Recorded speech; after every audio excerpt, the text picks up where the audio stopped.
All right. What is up, everybody? Hey, this is Stu, and that's David. And hey, this is Filling the Storehouse podcast, and we have a really cool guest today, Josh Adrian. We're going to dig into your story, Josh, and get to know you a little bit better. And I'm really excited about it. We got connected through the organization Gospel Patrons. We had John Reinhardt on our podcast a while back, and I'm curious kind of how that whole interaction went, with you reaching out to us. But man, we just had some really cool conversations since then, and we had to have you on the podcast. So Josh, welcome, man. It's good to see you. Yeah, thanks. I'm excited to share here. So yeah. David, it's also good to see you. I'm always happy to see you, Stuart, and especially happy to see you, Josh. Quite frankly, I just get tired of talking to Stuart. We talk every day. The podcast is really an avenue of release for me from just the constant bondages of talking to Stuart. Why are you trying to copy me and like wear the same hat? Terrible, dude. I've had this hat on for hours. That's not true. You probably had your hat on a lot longer today than I have. I was rocking the uniform. But hey, before we start, I just got my new copy of the Gospel Patrons. We're waiting for our books, Stu, for the challenge we have coming up in September, Giving Together. And I think, it's really interesting to me, and why I'm super excited to have this conversation is just yesterday, I sent someone that link of the video that really got us on the whole Gospel Patrons kick, from the website, when it talks about something along the lines of the greatest challenge to faith. And basically it's a conversation about money. And I just had it with a business friend yesterday, and it's just such something that's so prevalent throughout a lot of the conversations and a lot of things that we do. So it's awesome to see, Josh. It's going to be cool to see what how you're kind of implementing that, what you're doing, and some of the vision. So super pumped for not only to learn some things today, but for our audience. And tell us about yourself, Josh. Yeah. Well, yeah, I found the Gospel Patrons stuff here, within the past year as well. And it was just something that when I saw it, it just struck to write what our company is about. And that was really exciting because for, the last 10 years or so, I felt like there's nobody else kind of doing what we do. And so to find out like, hey, there's other people with these kind of mentalities, and there's, historical precedents for it. That was really encouraging. And then it's been encouraging, since then, to meet you guys and, and other people that I've met here lately, to kind of see, people that have got a passion for Jesus and his kingdom, and who are business minded and are putting those two things together. And, in some ways just really putting, their money where their mouth is on that kind of stuff. So the company I work for is called the Prime Company. It was started by two identical twin brothers, Brian and Chris Elsey. They went to Kansas State University. That's where I went. I grew up in a town of 1,200 people here in Kansas. And so we have nearly as many residents in our apartment complex in Stillwater, Oklahoma, as the town that I grew up in, which is kind of entertaining to me.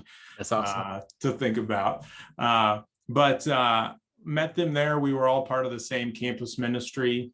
And interestingly, I really got to know one of the owners, Brian, when the two of us went to Wuhan, China together. And at that point, no one in the world really cared or knew anything about Wuhan.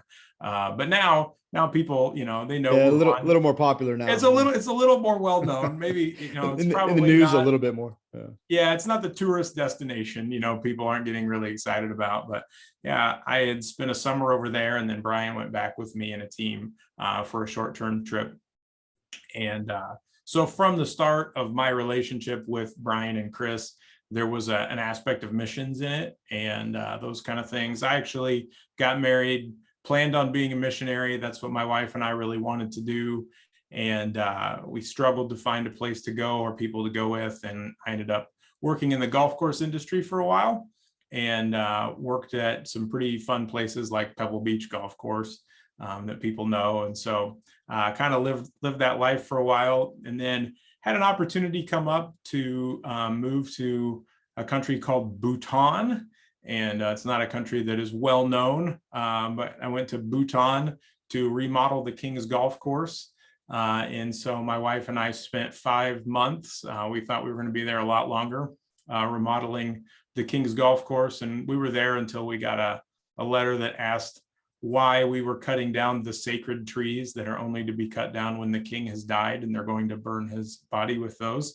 And so being we cut down around 40 of those trees, we quickly exited the country. And anyway, and so that experience being what it was really, solidified a lot of things that, at the time it felt really just like an epic failure on our part, just going there to try to share the gospel and try to do this work. And we were only there 5 months, and, all these things that kind of go wrong, and it was really hard. And so now I'm just so thankful for that time, because it's helped me to love the missionaries that we support really well, and to kind of understand the challenges and things that they go through, and it's also just grown my passion more. So came back from that and started working for Brian and Chris. At that point, it was just the three of us. We just had apartments here at Kansas State University, and kind of started to grow it. And at that time, I got here, started working for him. It didn't take too long to realize, like, hey, this is a pretty financially viable, business to be in, this renting apartments to college students. And so we got, they were doing well with that. And so we kind of sat down and said, like, hey, what's the point of this company going to be? And I remember them saying, like, well, just to make a bunch of money and give it away to Jesus. And yeah, that's great. But we started kind of setting down at that point, like, some concepts, some ideas, some rules about how we would give. And those have changed over time. Some of the ones that we set out at the beginning seem kind of funny to us now, like, things like that. But they had read a book called Movers of Mountains and Men by R.J. Letourneau, who was this, ran a business from the 1920s, like through the 60s, kind of a predecessor to like Caterpillar. It was a big earth moving company, and Letourneau was extremely successful. And he had the mentality that, that he could honor God through his business, through his giving. And so he set a goal of giving away 90% of his company's profits. And so they were really encouraged by that and decided to set that goal for our company. And so we have a stated goal that we want to give away 90% of our company's profits by the year 2040. And so currently we give a little over a third of our profits to organizations that we care about and support. And so most of those are missions agencies and people that we support who are out sharing the gospel around the world, especially amongst unreached people groups. And so that's the kind of stuff that we're really passionate about as a company. And so it's been really fun to see that grow and change here over the years. And it was exciting at the beginning, hey, we gave away $60,000 this year, and to see that number move to be over $1 million a year has just been a really cool thing. It has a lot of challenges too when you start having more and more to give away, and how do you do that well? There's a lot of things that we've had to grow and learn about, but it's been really neat. And an ancillary benefit that I don't think we really probably saw from the beginning is that every day when people are coming to work here, they're not coming to work at a company where they're just trying to make money so that their boss can buy a new yacht or a new cabin in the woods somewhere. But they know that they're working at a place where, yes, people are making money and we're building, wealth as individuals. But for the most part, our money is going towards, these purposes that we think are really important. And that kind of gives you a little extra motivation when, things aren't going quite the best at work, and when things are hard, and when you're having to put in the extra hours, both for you and then, for your spouse, and your kids at home. They know those things, and it's like, well, it makes it a little more easier when you have to have some of those long days and things like that you put in. And there's a lot. And I imagine there is a ton there. And I imagine, it's interesting because when you talk to entrepreneurs too, there a lot of times what the language they use is, I don't want to work to to fulfill somebody else's dreams. I don't want to contribute to someone else's bottom line. And I think a lot of that language goes away in that kind of construct, which I think is pretty fascinating. Like, that's not something I would have necessarily thought about. But if the culture of your business is that, you said some of the ancillary benefits and effects of that culture, that's a pretty cool thing that that's not there. We see one of the things that we think is really, entertaining to us is in the industry, in the real estate, the property management business, especially in student housing, which we do a lot in student housing. The turnover of, your general managers and people like that is just incredible in the organizations. It's just amazing to see how many, people moving, coming, going. And, in the last decade, we have one general manager that's moved on, and he left to go work for FCA. And so, it's like our turnover is just incredibly small. And so we'll meet with these different people and like, how long have you been working at this company? It's like, well, I've been there 10 years. Like, are you kidding me? Nobody works 10 years somewhere. Right. And yeah, I think that speaks a lot to that the people at our company are bought into what we're doing. And we really try to work on that culture a lot in our company. We definitely have family as a very high culture point for us. And so we have a family retreat that we take each year, where we take everybody in our company and their spouses and kids on a trip together. And so we're headed to Colorado, here this fall. And yes. we're going to be staying at a ranch up in the mountains and getting to, go, ride horses through the hills or razors and fly fish and do all those kind of things just all together. We actually do like a family lunch together at each of our locations. So everybody and their spouse, their kids can get together and have a meal on the company. And we just find that those interactions between each other and between the whole family just creates just a really great culture. It doesn't replace the church in any way. We're really big proponents of the local church and how important the local church is, but there's those aspects of, community together that we have in our company that really makes it a unique place to work.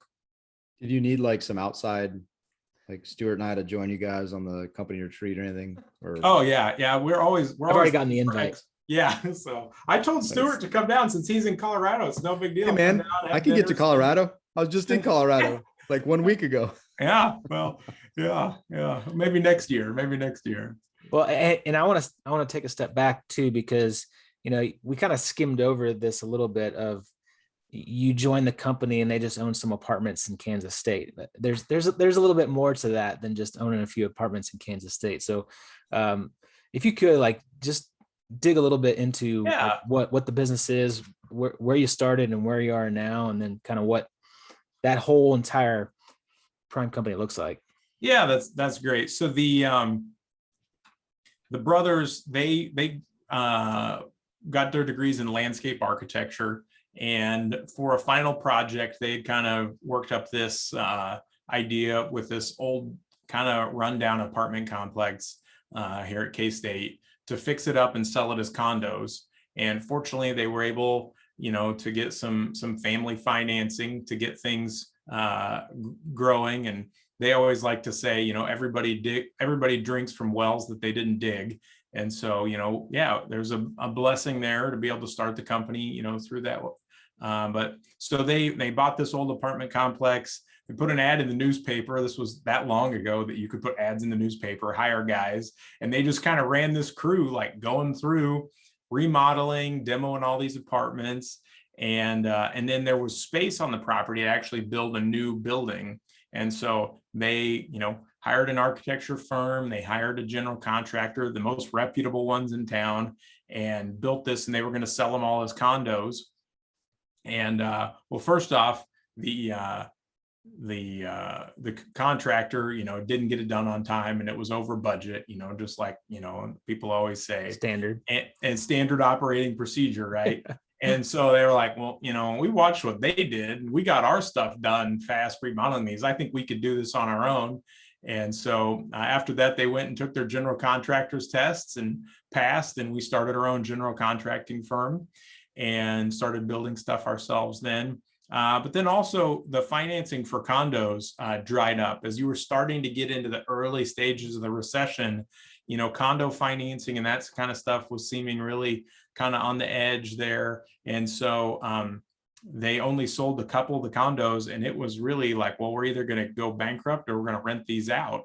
And so that's kind of how they ended up renting them out. They didn't really expect this to be like a long-term thing. They thought, hey, it's a fun project. We'll sell all these off. We'll make some money. We'll move on to whatever it is that's next in life for us.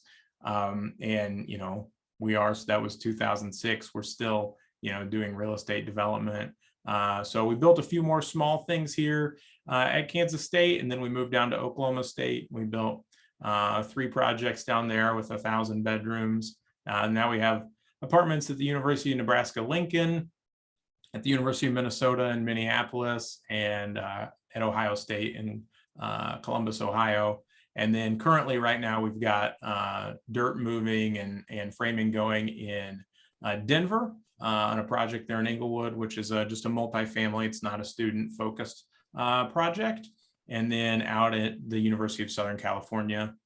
And then we have a myriad of projects that are just pressing their way through permitting and all those things. And so along the way, they hired an architect friend that they had from the same campus ministry that I was involved in, and said, hey, we could do this architecture thing too.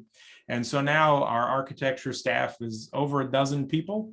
And so we have our own architecture firm, our own construction firm, and then our own management firm. So we're a fully vertically integrated developer, and we don't meet very many people that do that. We meet some people that say they're vertically integrated and they just mean they do construction and management. But to design, build, and manage everything, we feel like we're pretty unique. And that makes for like a really fun process, and I think a really good quality product, because the guys who are running our management team are able to go right to the architects. Like literally this morning, we were sitting down with the architects, going through the office design and like, oh, no, I think that's good. No, this won't really work. We had that one that's like this, we're able to kind of go through that stuff. And that's a really neat thing. And so I think our architecture firm is really outstanding. And I think it's a really, there's just not a lot of people out there who have an expertise in designing multifamily and student housing complexes. And so we have that. And, we're also just, passionate about Jesus. And so that's where our whole company is. So if anybody's out there and thinks, hey, I want to get in this real estate development game and I need somebody to design this thing because I'm not an architect, reach out to us, because that is what we do. And we love doing that. So you guys just have like a small mom and pop organization. Running. No big deal. No big deal. We just have a few apartments, and it's been fun to see it grow. Like one of the strange jobs when people ask me like, well, what do you do? It's like, well, one of the strange things I do is I plan this family retreat every year. And like to go from like the first year where we rented like 2 Airbnb like houses, next to each other. And it was like, okay, who's going to cook breakfast today? To last year, we had over 80 people there, and trying to herd cats, through we have all these kids going to water parks and zoos and all that kind of stuff. It's been fun to, see that grow over time. And I was, I've been doing some interviews here lately, and it's exciting to be able to like think about who this person is and who they're getting to be brought in and be part of our team. And just as we're, growing, it's a really fun thing to just kind of see that. That's so cool, man. I love that. And, so you kind of talked about where you guys started, where you are presently. What's the vision for the future? What do you guys anticipate? Like what do you want this to look like in 10 years? Yeah, I mean, we've got a lot of projects in the pipelines at this point, cooking. We're not like a developer that wants to build and sell. We're a build and hold developer. So we plan on just continuing to build these, to run them, operate them, and just build as much as we possibly can. We've really ramped up our design firm. And as you do that, you don't get to do that and then not ramp up your construction and your management side too, right? Like these projects are all coming. And so we're really excited about those. We've got some projects in San Francisco, San Diego, Oceanside, LA, Denver, that we're Austin, that we're working on, that we're really excited about. And a lot of those California ones have been in the pipeline for quite a long time, and they're starting to finally, get ready to go to construction, and that's really exciting. And you guys, when we had a conversation before, Josh, you were telling me that you don't really do like the syndication model, correct? Like you don't raise a bunch of capital from other outside investors. You kind of started all in-house. That's true? Yeah. So to this point, we've done everything, just with our capital and bank debt. And so we haven't had to reach out and do any of those things. We're starting to look at those options and taking on investors and things like that. We're trying to look at it, maybe kind of with a little bit different perspective than the way other people do it. To us, when we start hearing people talk about the real estate investment, world and what they're talking about with that, it just seems really complicated and it's really kind of challenging. And we have a different model. So many of those models are based on, okay, we're gonna build this and we're gonna stabilize it and then we're gonna sell it, and that's where we're all gonna make money. But since we never sell anything, we don't really have that option. And so it's a little bit, we're a little bit different in that way. But yeah, it has been really neat to just know we've managed to do this all on our own. Had we taken a bunch of capital from other people early on, maybe the size of our company, we'd have more than 65 employees or something like that. But by doing it ourselves, we've maintained control of everything we do, and we like control around here at the Prime Company, and so that's been a good thing. But we are moving in that direction of maybe taking some investors and going down that road. So that's an exciting forefront. And I think that's, to circle back to the beginning with Gospel Patrons, I mean, that is kind of where our relationship here kind of got started, because we designed everything ourselves. We've built everything ourselves. We've managed ourselves. We didn't really need to have a website. Like nobody needed to know who we are. Like no one cared. And so last year, as we started like, hey, we really want to start managing for other people. We want to start designing for other people. We start building for other people. We are confident in our abilities. We've proven ourselves quite well this far that we can do these things. Well, the first thing you have to do is have a website, right? Yeah. You have to go out and do that. And so that kind of led us to this interesting question of like, what are we going to put on our website? Like, what are we going to say about ourselves? And are we going to really put out there, that we're about Jesus and we're about missions? And, that was an interesting question. And we decided, we're going to be completely open and honest about that. And in that process, we started to like meet other Christians that were doing real estate development and talking to them. And so that was great. And I came across the Gospel Patrons thing and I sent a message over to them and talked to John and it was just really great to just see, hey, these guys, they're passionate about what we're passionate about, and some of them, maybe they're actually really passionate about, technology and developing apps or whatever, but they're passionate about that and Jesus and giving money to the church and to his kingdom. And so and then to find people that are doing real estate like you guys who are also passionate about it, it's just so much fun to talk to people like that and just be encouraged. I feel like that's one of the things, other people that are maybe listening to this that are passionate about those things and real estate, reach out to me, because I just enjoy talking to people about it. I mean, to some extent, I talk to people, it's like, I have no idea if we're ever going to be able to do, a project together or anything like that, but it's just really fun to know, like, this is what your heart is, this is what your desire is. Hey, maybe you could think about, doing this kind of thing, maybe, we've gone down that road. Here's some hindrances we've had. Those kind of things are really great and really fun. And I just like relationships. I like talking to people. So yeah, man, it's super cool. And David and I have actually been talking about it a lot, is how we've been so open about our faith and the the reasons behind our business. And we, I've had lots of conversations with people that have that same faith, but they're a little nervous about putting it out to the world, and they're a little bit nervous about what that's going to look like, and how that's going to how his investors or his co-workers or his contractors or whatever are going to react to him putting that out there and putting that on a website and talking about it openly. Did you guys talk about that at all, and what was kind of the end result of that conversation? Yeah, I mean, it's the first draft of our website looks very different than what this one looked like. As we were going through, we're thinking, okay, boy, we got we got projects out in San Francisco. What are people out there going to think about us being really forward about our faith? And nobody in San Francisco likes developers, and maybe we're just adding another thing that people won't like. Is that wise, and all those things. And so we had a lot of conversations about that. And one of the things that is really unique, I think, about just like our company, is that we do a lot of stuff together. We've grown, but we're still kind of a small company. And so we literally had 3 or 4 sessions where pretty much everybody in our Manhattan office sat in, and we went through the website, and we were like, are we going to say this? Should we say that? What do we do if we say this? And so it was really collaborative about what we wanted to put out there.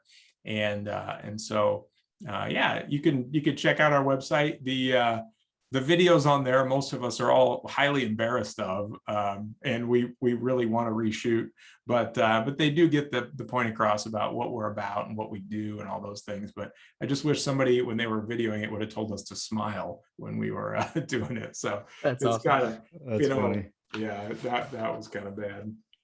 But no, I think that yeah, that's been interesting as we've hired people, as we've grown. At first you're just hiring hey, remember that guy we met in college? He did architecture, right? Let's call Christian. him, right? And that as you start to grow and you can't do that anymore, it's been interesting to explain that to people. And so we tell people when we're interviewing them, think of us as the developer version of Chick-fil-A or Hobby Lobby, right? You don't have to be a Christian to work here, but if you're going to be uncomfortable with the work that you're doing, funding, Christian things, that might be a struggle for you, long-term here, because that is the core of our company. That is what we're about.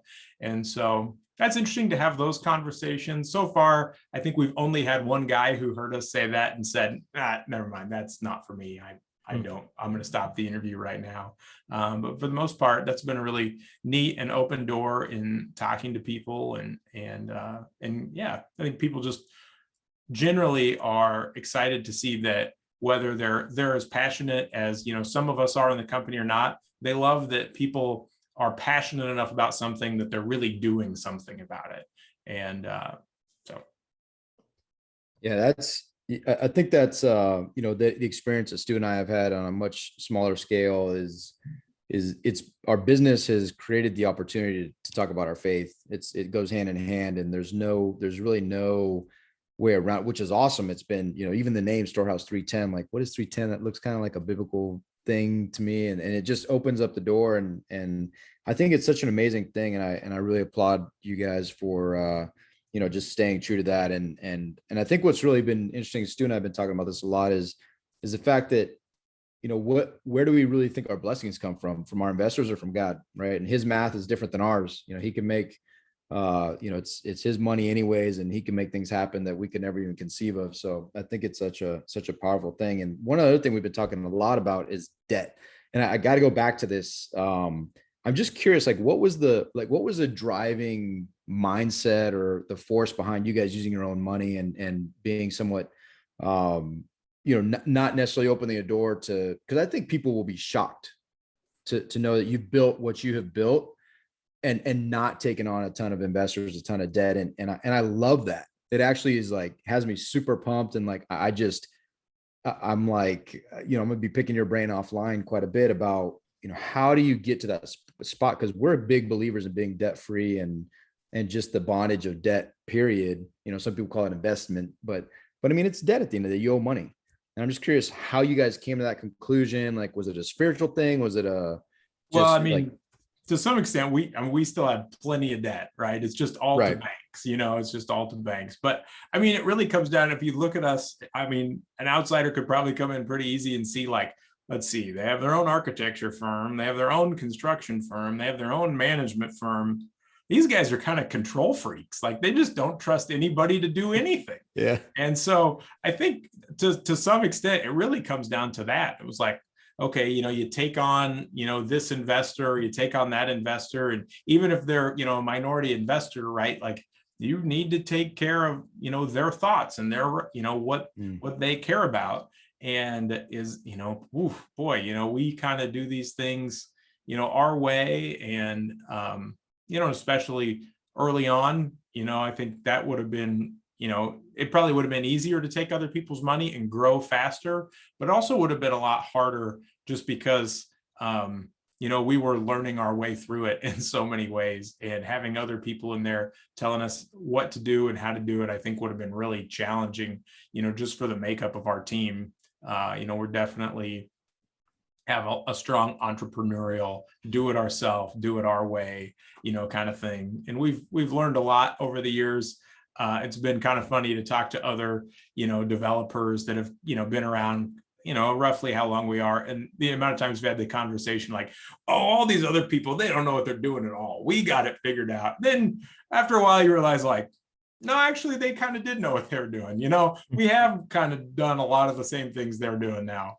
So one of the things that we just, from the start, we were like, oh yeah, all these people, they have so many employees at these property management places. Like, we don't need that many guys. Like, one guy can lease and do maintenance and, do the financials and all that kind of stuff. And then we realized, like, oh, there's not actually a lot of people out there that can fix an air conditioner and also be a really good salesman. Like, that's a very small niche community of people that can do that. And so we've had to learn a lot along the way and see that other people were right. But, I think maybe there's a little bit of, there's a lot of control and a little bit of probably unbridled pride at the beginning there that we've had to walk through and learn from.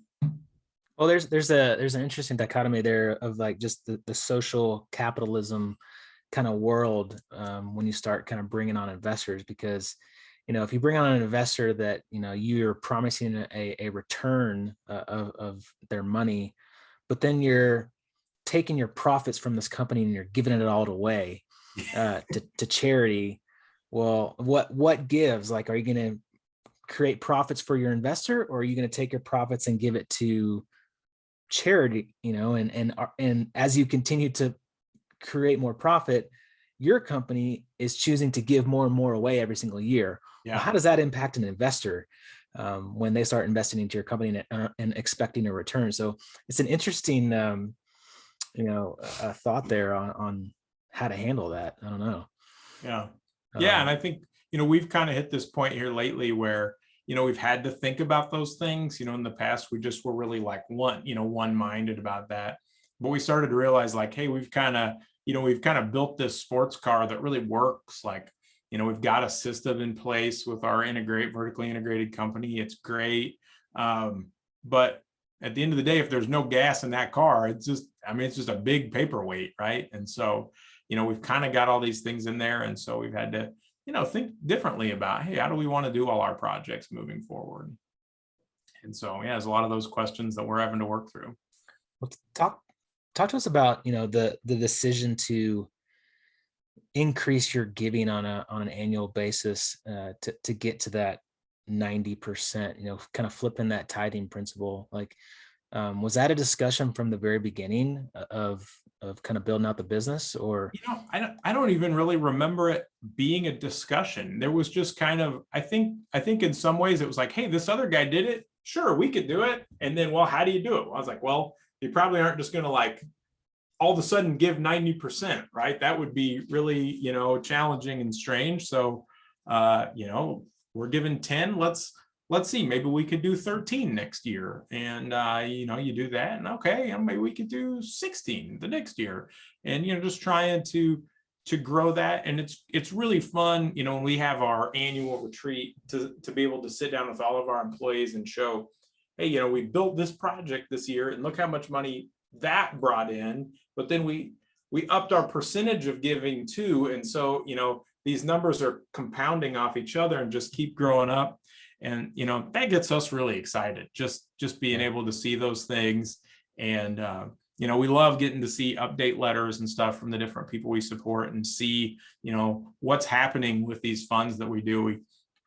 We do a lot of sharing, like our family lunches. It's really common for us to have like you know, one of our people that we support who's back in the US, we invite them to that so they can share with us, you know, what's going on and how they're putting that money to use. And it's just exciting to see those things and be able to pray for those people, you know, better and get to know them better. And in fact, we're actually, our family retreat this year to Colorado, we've got 5 different, you know, supported people, like families that are coming on it, you know, and like they don't work here, but it's like, hey, this is a way for us to bless them first and foremost, and secondly for the people in our company that don't know them, you know, to get to know them. Because, you know, a lot of the people that we support and organizations we support, they come from people that the people who work for us know. You know, they say like, hey, you know, I was at this conference, I heard this guy speak, you know, you should listen to them. And we hear them and say, oh yeah, they're right on what we're about. Yeah, let's support them some. But,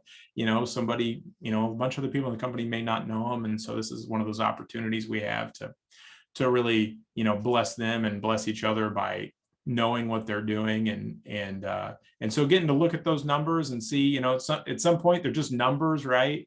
But those numbers like really have impact. And so that's a neat thing to be able to see and hear about.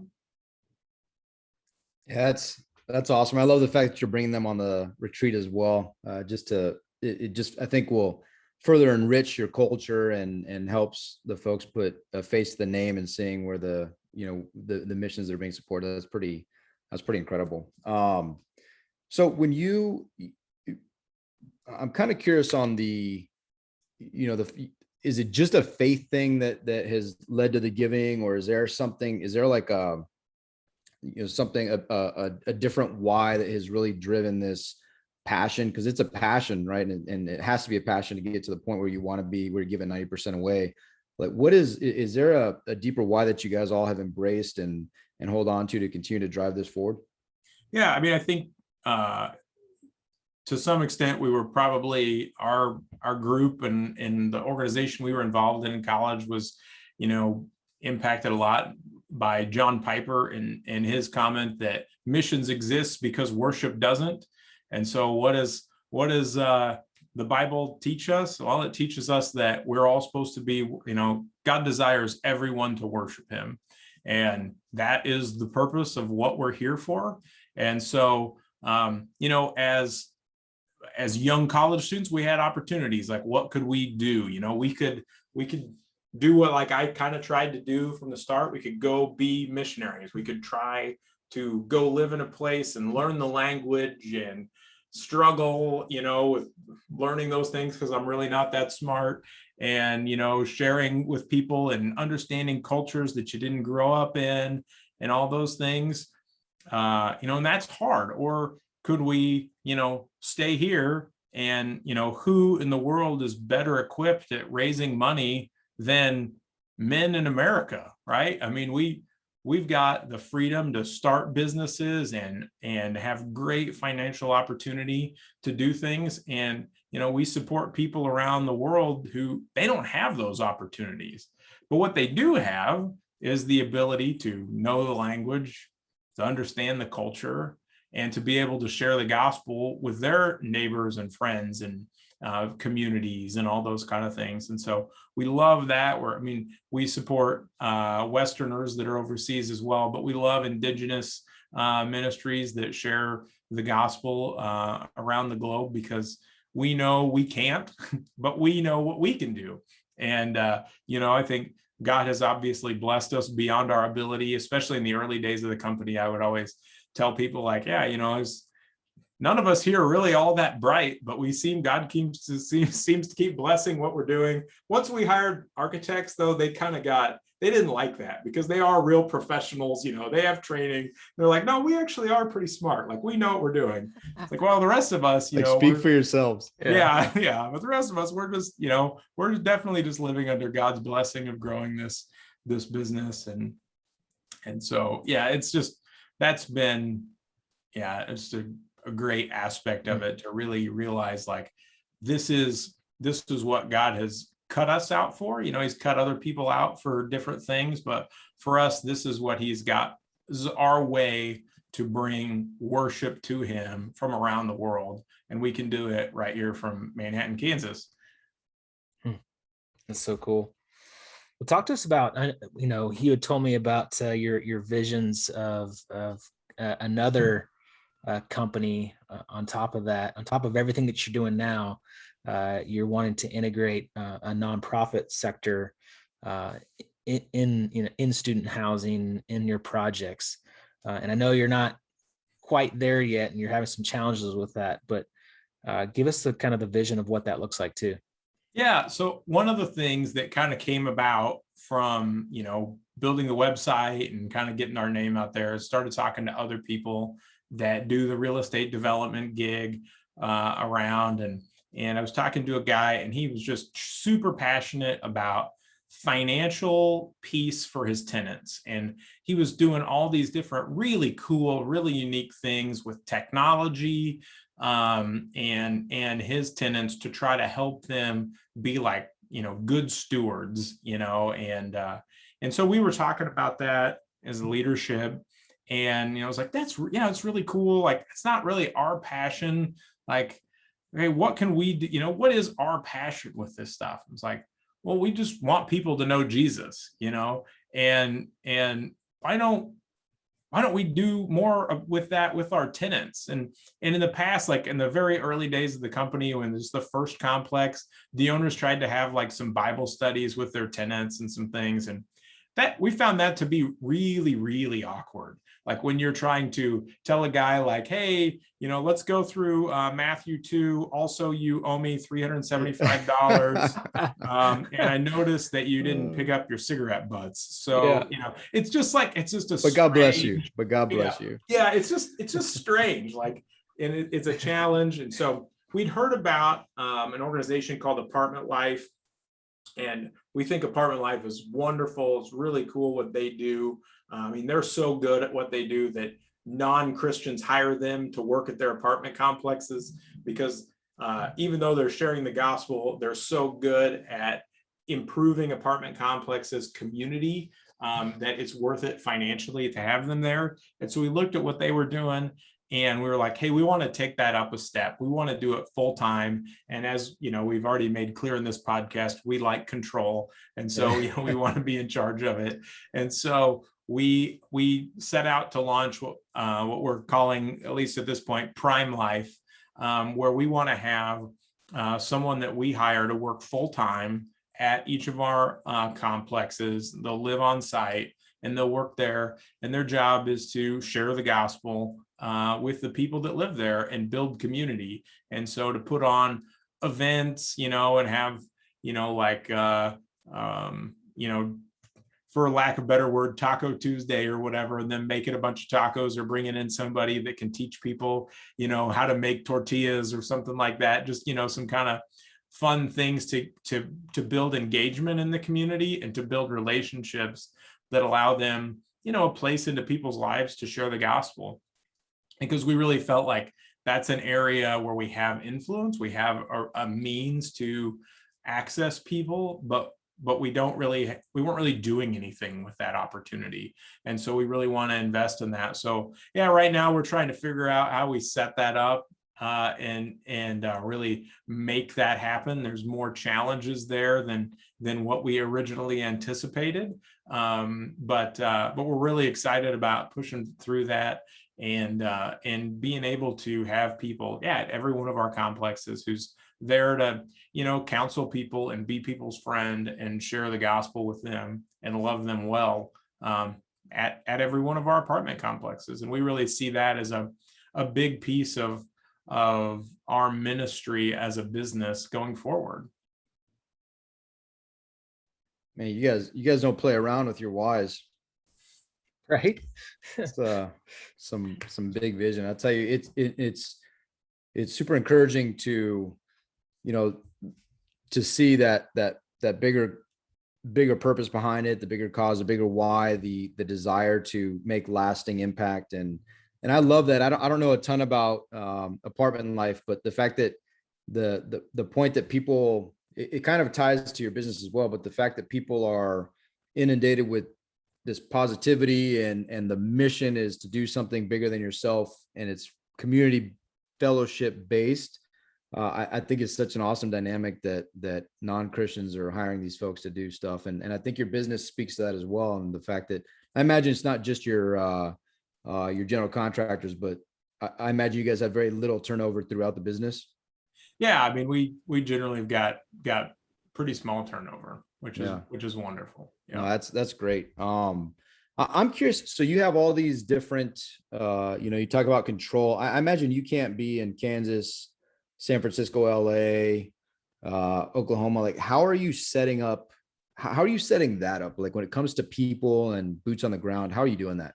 Yeah, no, that is a challenge, right? Like, and it's interesting with COVID and now everybody thinks that everybody should just get to go work remote and all those kind of things. There's been some interesting things with that where, where we're starting to see more people understand what it looks like to manage people remotely well. And so we're able to learn from that, but also, from, the first few years of the company, when we went to Stillwater and we're like, hey, we're going to build apartments down here. Well, like immediately we have someone quote unquote working remotely. Granted, they live there and they operate there, but, we had to manage them and learn through those things. So we've been doing that for a long time. And, early on, that looked like me taking a lot of 4.5-hour drives down to Stillwater. Like once a week, I would go down there and check. And then it moved to twice a week, as we've grown, as our teams got stronger and different things, we've learned, how to do that better.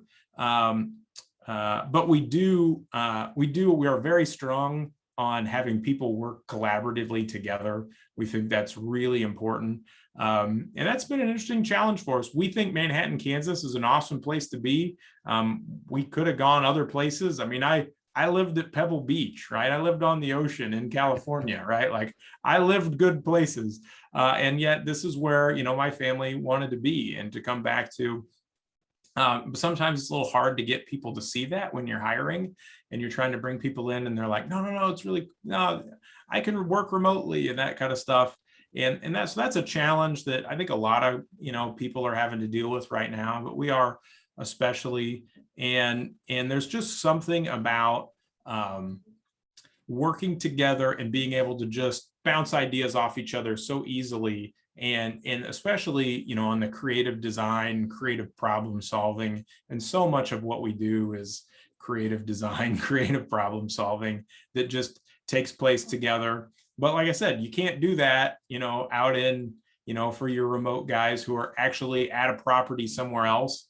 And so one of the things that we do that is super unique, I'm sure, is that from 8 o'clock till 8:30 every morning, we have an optional prayer time. And so, you can choose to just go sit at your desk or, wherever you're doing your work at and just work, or you can, jump on a Google Meet and be a part of a prayer time. And that's really been a neat way for us to keep in touch with our people who are away and know what's going on in their lives and pray for them and just have that community that comes that's a lot deeper by sharing, real things with people. And so that has given us, like, I think a leg up on a lot of other people as they've, transitioned to remote work and those kind of things, that we've had this culture of that kind of communication daily with people that are outside of, just our corporate office here. And so that's kind of a different thing that we do to keep that great, no matter where someone's at. That's so cool. Josh, man, I feel incredibly blessed to just to know you, and I'm excited about getting to know you and the rest of the folks in your company better. Feel blessed and humbled that we got connected, that you reached out to us, and that we've chatted, and I know that there's tons more for us to learn, through each other and help each other grow. Is there anything? And I'm excited about y'all's future of I'm excited that you've decided to create a website and you've decided to tell more people about what you're doing, and kind of get out there a little bit more. And is there anything that our listeners could potentially do to help you grow? I mean, I know there's some challenges with the nonprofit side, and I know we do have some people that work in nonprofits that listen to this podcast. Is there something that our listeners can help you with? Yeah, I mean, that'd be great.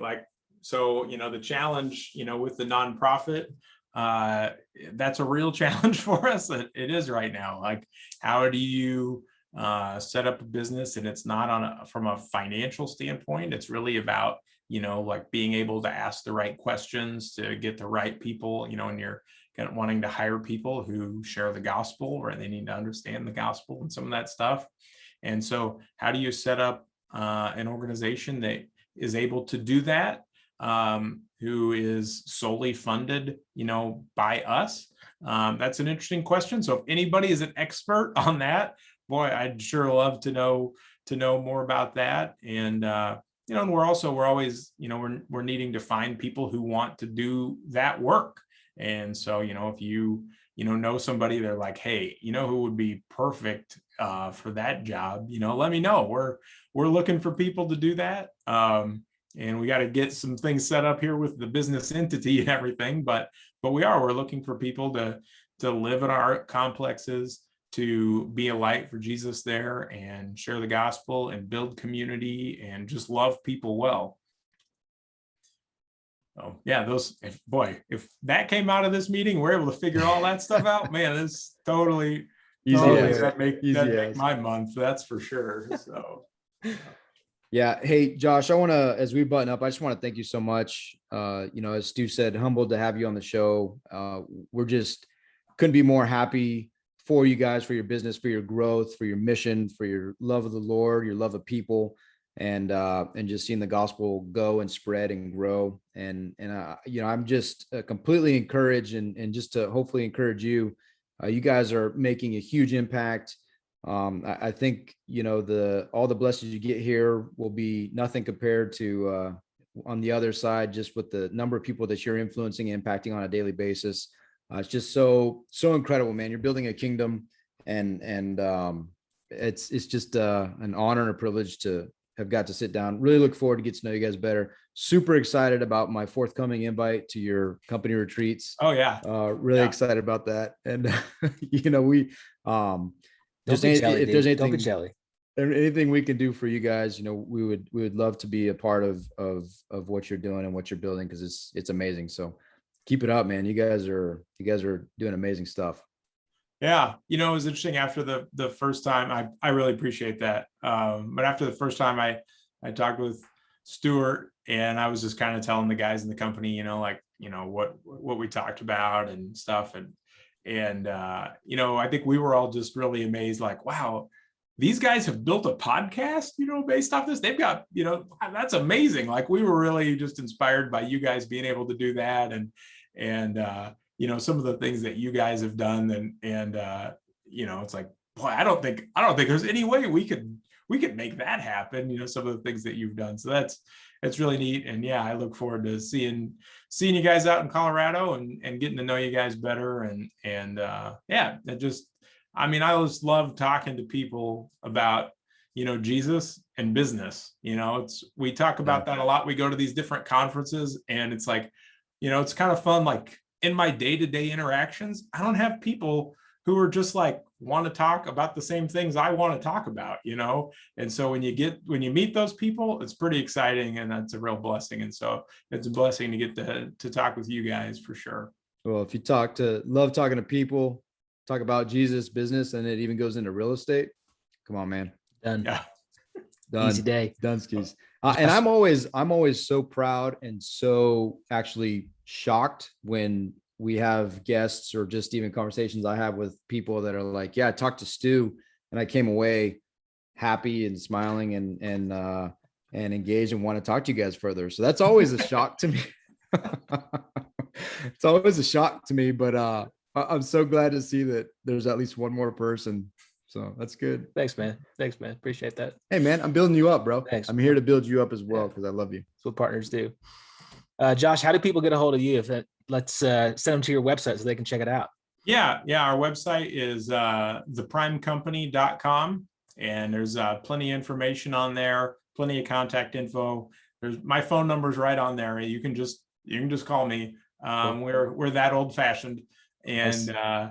And so yeah, you can go there and check us out. There's a lot of good stuff. I got a couple jobs on there if anybody's wanting to come work for us right now. We do have some opportunities available, and as we're growing. So yeah, if you heard any of this and you're like, man, that seems like a good place to work, I could go to that vacation and I don't have to build a podcast with a bunch of followers in order to do it. Like, that sounds nice. I can do that. Yeah, reach out to us, and that would be wonderful.